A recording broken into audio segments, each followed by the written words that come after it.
దేవుడు మనతో సంభాషించేటువంటి ప్రతి సందర్భంలో దేవుని మాట నాతో మాట్లాడుతూ ఉంది. నిలబెట్టుకున్నటువంటి దేవుని సేవకుల ద్వారా దేవుడు నన్ను హెచ్చరిస్తూ ఉన్నాడు, ధైర్యపరుస్తూ ఉన్నాడు. నిలబెట్టుటకు అది కారణమయ్యిద్దని ఎప్పుడైతే దేవుని సన్నిధిలో నమ్మకం ఉంచుతామో నిజంగా కరెక్ట్గా మనమేమిటో మనకు ప్రూఫ్ చేసేటువంటిది దేవుని యొక్క వాక్యం ప్రియులారా. కనుక ఎవరో ఏదో అన్నారని, ఎవరో ఏదో అనుకుంటారని దానిని గురించి మనం ఆలోచించకూడదు. మనల్ని గురించి బైబిల్ ఏం చెప్తుంది, దేవుడు ఏ విధంగా మనతో ఆయన ముచ్చటిస్తూ ఉన్నారు అనేటువంటి విషయాలను మనం చక్కగా అర్థం చేసుకునేదానికి మనసును పెట్టాలని ప్రభు నామం పేరిట మనవి చేస్తూ ఉన్నాను. ఎందుకంటే ప్రియులారా, దేవుడు మన కొరకు ఎన్నో విషయాలు సిద్ధపరిచారు. రోజులు, సంవత్సరాలు మన జీవితంలో దొర్లిపోతూ ఉన్నటువంటి కాలక్రమేణా మన అనుభవాల్లో మనము బలహీనపడకూడదు, మన పరిస్థితుల్లో మనము దిగజారిపోకూడదు. విశ్వాసపు యొక్క మెట్లు మనం ఎక్కుతూనే ఉండాలి. మారు మనసు యొక్క ఫలాలు ఫలిస్తూనే ఉండాలి. ఆధ్యాత్మికతను గురించిన చింతన కలిగిన వారై ఆత్మీయతలో ఆశీర్వాదకరంగా బ్రతకటానికి ఎప్పుడు మన వంతు కృషి మనము చేసేవారిగా ఉండాలి. ఎందుకంటే కృషి అనేటువంటిది ఉన్నప్పుడే ఆశీర్వాదాన్ని మనము అనుభవిస్తాం. మనం ఉన్నటువంటి పరిధిలో మనమే ఆలోచించుకుంటూ వెళితే మనం ఏది కూడా చేయలేం ప్రియులారా. ప్రతి ఒక్కరికి దేవుడు ఏదో ఒకటి అప్పగిచ్చాడు, దానిలో మనం నమ్మకంగా ఉండాలి. విశ్వాస జీవితంలో ఇంకా చాలామంది మస్సా దగ్గరే ఉన్నారు, మరికొందరు మెరీబా దగ్గర ఉంటూ ఉన్నారు. మస్సా అనుభవంలో ఉన్న, మెరీబా అనుభవంలోనూ ఉన్న మన కొరకు దేవుడు ఏం చేశాడు అన్నది మొదట నీకు అర్థమై ఉండాలా. రెండవదిగా, ఇంతగా నాకు చేసిన దేవునికి నేనేమి చెయ్యాలి అన్నటువంటి విషయాలు మీకు అర్థం అవ్వాలి. ఎందుకంటే దేవుని సన్నిధికి ఈరోజు అవకాశం ఉండి రాలేని వారు, నమ్ముకున్న వారు పట్టి పట్టనట్టున్నారు. అన్నీ వచ్చాక, అందరూ చుట్టూ ఉన్నాక, అన్నీ ఇచ్చిన దేవుణ్ణి అందరూ చుట్టూ వచ్చేటట్లు చేసిన దేవుని శక్తిని మరలా గ్రహింపు లేకుండా మనుషులు ఏం చేస్తూ ఉన్నారంటే, వారి హృదయాలు మదించి సుఖానుభవముగా బ్రతకటానికి లోకమును ప్రేమించి లోకస్తుల వలె బ్రతుకుతున్నారు. ఆదివారము దేవుని సన్నిధికి రాలేనటువంటి వాడు క్రైస్తవుడు కానే కాదు. అతనికి విశ్వాసి అన్న పేరు అసలు తగదు ప్రియులారా. పరిస్థితులు ఎలా ఉన్నా, స్థితిగతులు ఎలా ఉన్నా, దేవుడు నాకు ఒకటి చేశాడు, సత్య నన్ను బ్రతికిచ్చాడు. ఇక లేదు, అయిపోయింది అనుకున్న మా పరిస్థితులు మరలా మార్చాడు.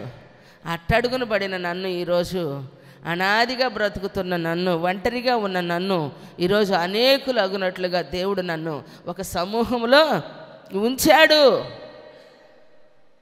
ఇంత పెద్ద కుటుంబంలో నన్ను ఆయన పెట్టాడు అని చెప్పి తెలుసుకున్నటువంటి వ్యక్తి దేవుని సన్నిధిలో ఏం చేస్తారంటే, ఏ పరిస్థితులు గుండానైనా దేవునితో సహవాసాన్ని కలిగి, పరిశుద్ధుల యొక్క స్నేహం కలిగి, ప్రార్థనా పరులైనటువంటి వారితో ఏమండి సంబంధాలు పెంచుకుంటారు ప్రియులారా.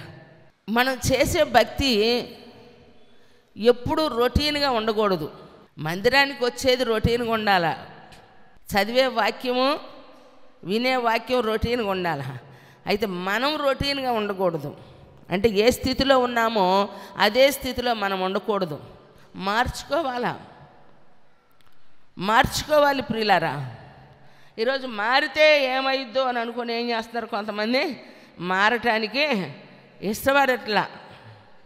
కారణం, కొందరేమో అన్నీ ఉన్నా అందరూ ఉన్నా ఎందుకు అణిగి బ్రతుకుతూ ఉన్నారంటే దాన్ని మనము అర్థము చేసుకోవాలి. చాలామంది జీవితంలో ఓడిపోతూ ఉన్నారంటే బలం లేక కాదు అని మీరు తెలుసుకోవాలి. ఎందుకంటే తెలివి లేక కాదు, అబద్ధం ఆడలేక, మోసం చేయలేక అనే విషయాల్ని మీరు గ్రహించుకోవాలి. ఓడిపోయిన వాడు చేతకాక అని ఎప్పుడైతే నువ్వు అనుకుంటావో అప్పుడే పొరబడుతున్నావు. దేవుని వాక్యానికి కట్టుబడి ఆయన చిత్తానికి లోబడి దాని కొరకే ఈరోజు మనుషుడు తగ్గి బ్రతుకుతున్నారు.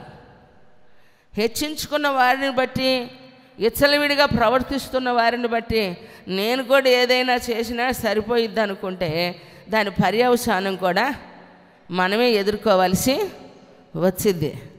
ఎంత చెప్పినా లోబడకుండా ఉంటే జీవితం అనేటువంటిది ఒక దరికి రాదు. ఎందుకు దేవుడు నాతో మాట్లాడుతున్నాడు, ఎందుకు దేవుడు పదే నన్ను హెచ్చరిస్తూ ఉన్నాడు అనంటే ఇంకా నేను మార్చుకోవాలి అని. లోకులు కాకులు అన్న సంగతి మీరు మర్చిపోమాకండి. ఆ లోకులు అన్న దానిలో నువ్వు ఉండకూడదు అన్నదే నా తాపాత్ర్యం, మేం పడే తాపాత్ర్యం. లోకులు కాకులు అయితే నువ్వు కాకివి కాకూడదు, కాకివి కాకూడదు, అలాని కొంగవు కూడా కాకూడదు. క్రైస్తవులు ఎలా ఉండాలంటే పావురంలాగా ఉండాలి. చప్పట్లు కొట్టి దేవుణ్ణి స్తుతిద్దామా? ఎలా ఉండాలంటే పావురంలాగా ఉండాలి. ఎందుకంటే 6 నెలలు సహవాసం చేస్తే అంటారు చూడండి, ఇటోళ్ళు అటు అటోళ్ళు ఇటు అవుతారు అని. కానీ కాకి తన బుద్ధి పోనిచ్చుకోలే. ఏమండి? బుద్ధి పోనిచ్చుకోలే. వాడలో నోహు కుటుంబంతో జలప్రళయంలో తప్పించబడి కాకి నోహు స్నేహానికి ఏమండి కలిసి బ్రతకటానికి కాకిని కూడా వాడలోనికి ప్రవేశించేటట్లు దేవుడు చేస్తే, వాడలో నుంచి బయటికి వెళ్ళి నీరు తగ్గిందా లేదా భూమి మీద అని వెతకటానికి మొట్టమొదటి కాకిని వదిలితే కాకి తిరిగి రాలేదు ప్రియులారా. మరలా కొద్ది రోజులు ఆగిన తర్వాత పావురాన్ని బయటకు వదిలితే ఒక పచ్చటి ఒలీవ మొక్కని తీసుకొని వచ్చింది. ఒక శుభ సూచనగా వచ్చింది. ఏంటంటే నీరు ఇంకిపోతేనే కదా మరలా మొలకెత్తి ఏమండి ఆకారం ఏర్పడుతూ ఉంది, మనం బయటకు వెళ్ళొచ్చు అన్నటువంటి ఒక శుభ సమాచారాన్ని తీసుకొచ్చింది పావురం. కాబట్టి క్రైస్తవుడు కాకి కాకూడదు, కృతజ్ఞత లేనటువంటి వారిగా ఉండకూడదు, మరిచే వారిగా ఉండకూడదు, దేవుని కార్యాలు మరిచేవారిగా ఉండకూడదు. మనకి సమయం సరిపోద్దా అండి? అసలు చెప్పండి, 3 గంటల సమయం సరిపోద్దా? కృతజ్ఞతతో హృదయపూర్వకంగా దేవుణ్ణి స్తుతించాలంటే చిన్నప్పటి నుంచి మనం ఉన్న తీరుని ఈరోజు మనం ఈ స్థితిలోనికి వచ్చాము అనంటే దేవుడు చేసిన ప్రతి కార్యాన్ని బట్టి మనం స్తుతిస్తూ కృతజ్ఞతతో బ్రతికితే ఆ ఆరాధనలో దేవుణ్ణి స్తుతించేదానికి ఈ సమయం, ఈ జీవితం సరిపోయిద్దా చెప్పండి? సరిపోదండి. ఆకాశము క్రింద ఇయ్యబడిన ఏ నామము, మనుషులలో ఉన్నటువంటి ఏ రూపము మనకి మారు మనసు ఇవ్వలేదు, రక్షణ ఇవ్వలేదు, పాపము నుంచి మనల్ని విడిపించలేదు. ఏమండి? ఎవరి తరం కూడా అది కాలేదు. దేవుడు ఉన్నతమైన ఆశీర్వాదాన్ని సొంతం చేసుకునేదానికి దేవుడు మనకేమయ్యారు? ఆశీర్వాదంగా నిలబడ్డారు. దేవునికి మహిమ కలుగును గాక. Praise the Lord. హల్లెలూయా.